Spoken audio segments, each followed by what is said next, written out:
Сәлем достар, бұл Мади Мәдениет, Мэден Мэд, a.k.a. Мэд Микки Маккенский. В общем, короче, менде неше 3 лақап аты бар, в общем. Anyway, достар, короче, осылай камера қалыптайды.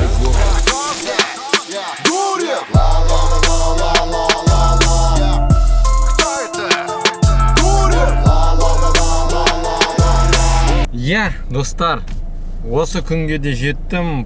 Қазір көлігімнің ішіне мен студиялық жабдықтарымды қондырамын, және де қондырып атқан кезімді тоже видеоға түсірем. Ендеше бақылап көрейік. Бастайық енді. Бірнеше сағат бұрын. Мына менің студиям. Мен мұнда музыка жасаймын, өлең шумақтар жазамын, бірақ запись жасай алмаймын. Өйткені пандемияға байланысты, карантинге байланысты барлығымыз үйде отыратын болғасын, үйде адам болғасын, өз рэпімді көрсеткім келмейді үйдегілерге. Сол себептен мен әрі ойладым, бері ойладым. В общем, короче, бір шешімге келдім. Өзімде машинам бар, и сол машинаға кейбір оборудованияларды апарып чисто запись жасаймын. Ендеше кеттік, қандай оборудованиялар көрейік. Я завернул в узел целлофановый пакет, залил туда то, на что Минздрав объявил запрет. Вдох-выдох, положил болт на любимых. Токсикомания 2002, блядь, сезон открытый. Мы с пацанами... Осыны бардакты көрдіңіздер ғой. Осыны жинау мен үшін проблема бар ғой негізі. Машинада запись жасау үшін қандай оборудованиялар керек? Біріншіден ноутбук любой, который звукозаписывающие программаларда көтеріп білетін. Мысалы, Cubase, Adobe Audition, Ableton Live. Негізі приоритет қазір Cubase негізі Windows'қа. Бірақ өзімде MacBook'ым бар. MacBook осыны алам, бұйырса. Әр ноутбуктер негізі астында кулер болмаса қыза бастайды. Оперативная памятьқа кішкене влиять етеді. Сол үшін кішкене тормозит етеді. Сол үшін ноутбуктың астында осындай кулер. Астында екі вентилятор бар. Кулер, ол самый идеальный вариант машинаға как подставка ретінде қолдануға. Ну, по идее подставка, бірақ машинада кәдімгі идеально ғой. Мысалы, мынаны былай істеуге болады.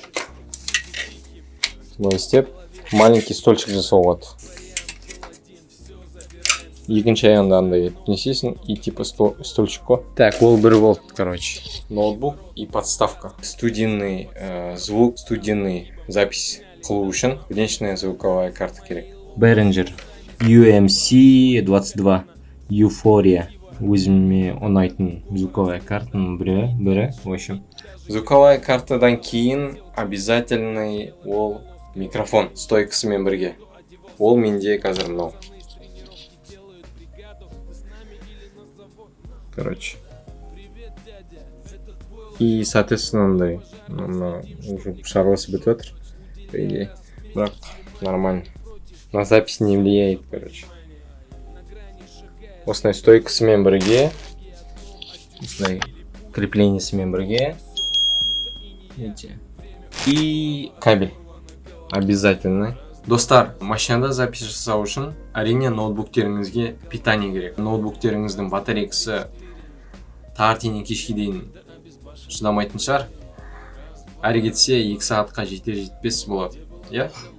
Сол себептен сіздерге бір шағын кеңес берейін. Специально машинаға арналған осындай электропитание беретін аппарат. Бұл самый идеальный вариант ноутбугыңызды машина ішінде отырып зарядтап алуға. Әрине, ноутбуктың зарядкасы машинаға қалмайсыздар ғой, правильно? Міне, достар, көріп отырсыздар. 3 наушник, біреуі профессиональный студийный наушник, шуровский. Өте керемет наушник. Мен онымен минусовкалер жасаймын, звукообработка жасаймын, в общем. Бұл екіншісі обычный Bluetooth наушник, ол чисто мен өлең тыңдауға алғам. Кабельмен де жұмыс жасайды. Сосын AirPods. AirPods енді MacBook барлар егер наушник осындай наушниктер болмаса, онда AirPods-пен жұмыс жасауға болады, әрине, конечно. Бірақ менің жағдайымда AirPods-ты қолданбаймын, студийный наушникті қолданбаймын, ол өйткені машинаға слишком үлкен бандура, үлкен керек емес ол маған. Маған запись жасауға обычный наушник керек.